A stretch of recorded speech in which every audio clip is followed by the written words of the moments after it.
যে আমরা গত 17 বছরে যারা আন্দোলন করেছি, বারবার কারাগারে গিয়েছি, নির্যাতিত হয়েছি, নিপীড়িত হয়েছি, আমরা যদি 20 বছরের গল্প এখন এখানে করতে চাই তাহলে সময়টা নষ্ট হবে। কারণ আমাকে বুঝতে হবে যে বাংলাদেশে মানুষ এখন নির্বাচনী টেনে উঠে গিয়েছে।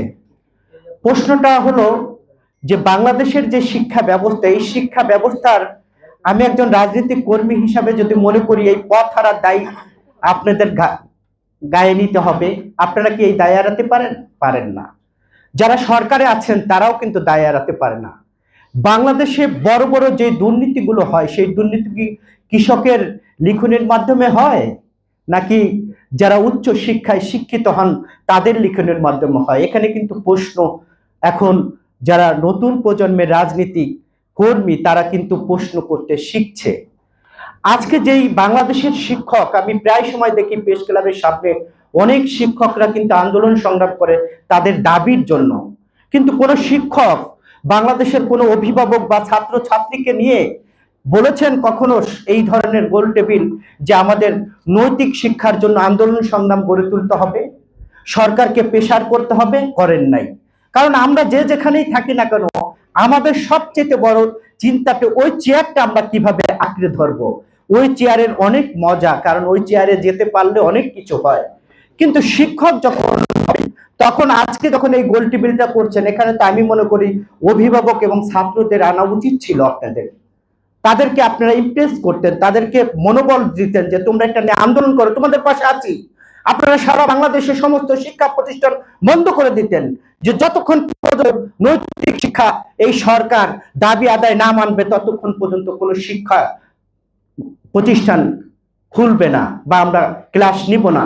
কিন্তু যখন আপনাদের বেতন বা ভাতা অন্যান্য দিক, তখন কিন্তু আপনারা আন্দোলন করেন। বিষয়টা হলো আমাদের এই বিষয়গুলো কিন্তু গভীরভাবে চিন্তা করতে হবে। আজকে যিনি সম্ভবত সভাপতি তিনি বললেন যে একটি দল নির্বাচনী ইস্তেহার অলরেডি দিয়ে গিয়েছে, আরো যারা বড় বড় বিজ্ঞ রাজনৈতিক দল আছে বিএনপি জামাত তারা করবেন। কিন্তু আমি যদি আপনার কাছে প্রশ্ন করি যে আপনি জানেন যে সরকার কবে নির্বাচনী ঘোষণা দিয়েছে যে 12ই ডিসেম্বর নির্বাচন হবে। এই যে মাসগুলো পেরিয়ে গেল, এতদিন আপনারা কোথায় ছিলেন? 5-7 দিন পরেই কিন্তু নির্বাচন। তা নির্বাচনে যারা জাতীয় রাজনৈতিক দল করে, যারা রাজনৈতিক দল আছে তারা তো তাদের ইস্তেহার করেই ফেলেছেন, নাকি করেন নাই? আপনারা যদি আরো 6 মাস আগের থেকে এই ধরনের সভা সেমিনার মানববন্ধন করে রাজনৈতিক দলকে প্রেসার করতেন, আমি নিশ্চিত ভাবে বলতে পারি তারা আপনাদের এই দাবি আদায় মেনে নিত।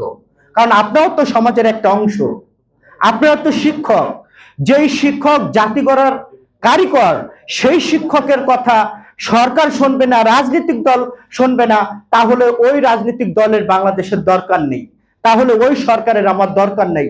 যেই শিক্ষকের দ্বারা আজকে সচিবালয় বসে বড় বড় গাড়িতে চড়ছেন, যেই শিক্ষকের দ্বারা বিদেশে পাড়ি দিয়ে অর্থ উপার্জন করছেন, যেই শিক্ষকের দ্বারা ডক্টরেট হয়েছেন, সেই শিক্ষককে অবহেলিত করবেন আর সেই শিক্ষককে মানবেন না, তাহলে ওই রাজনৈতিক দল এবং ওই সরকার আমার দরকার নেই। এটা আমার ব্যক্তি অভিমত। কাজেই এখন যদি আপনি মনে করেন যে এই যে আরিফ ভাই আছেন, আমরা যারা বিএনপি করি, আমার স্যার আছেন, স্যার তো অবশ্যই আমি ব্যক্তিগতভাবে মনে করি আমাদের চেয়ারম্যানকে যদি উনি নিয়ে বোঝান তাহলে অবশ্যই তারেক রহমান আপনাদের এই দাবি মেনে নেবে। এটা আমি একদম বিশ্বাস করি 100%।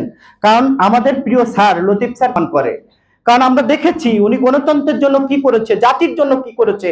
কাজেই আমাদের এই বিষয়গুলো কিন্তু ঠান্ডা মাথায় চিন্তা করতে হবে। আমি আমার কথায় যদি কষ্ট পেয়ে থাকেন আমি আবারও ক্ষমা চাচ্ছি। সকলকে ধন্যবাদ জানিয়ে আমি আমার কথা শেষ করছি। আল্লাহ হাফেজ।